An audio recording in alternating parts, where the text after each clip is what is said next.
રોજ બોડેલી નગરપાલિકા દ્વારા જે પ્રી મોન્સૂનની કામગીરીને હાથમાં લેવામાં આવ્યો છે, જેમાં વર્ષો જૂની જે હરકલી કોતરની સમસ્યા છે કે ચોમાસા દરમિયાન અમુક વિસ્તારોમાં પાણી ભરાઈ જાય છે, એ પાણી ના ભરાય એને ધ્યાનમાં રાખીને બોડેલી નગરપાલિકા દ્વારા આખી ટીમ દ્વારા જે મોટી પાઇપો નાખવાની કામગીરી હાથ ધરવામાં આવી છે.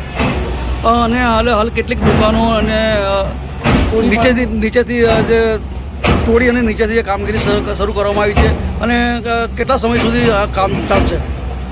આ કામગીરી આપણે જેટલું વહેલું થાય એટલા જ સમયગાળામાં પૂર્ણ કરવાનો પ્રયત્ન કરીશું. ઓછામાં ઓછા 2 દિવસમાં આપણે આ કામગીરી પૂર્ણ કરી દઈશું. સર, પહેલાં કેટલી પાઇપો હતી, હવે નગરપાલિકાની કેટલી પાઇપો નાખવામાં? પહેલાં 2 જેટલી પાઇપો હતી, એમાંથી એક બ્લોકેજ હતી. હમણાં નવી બીજી 2 પાઇપો નાખવામાં આવશે.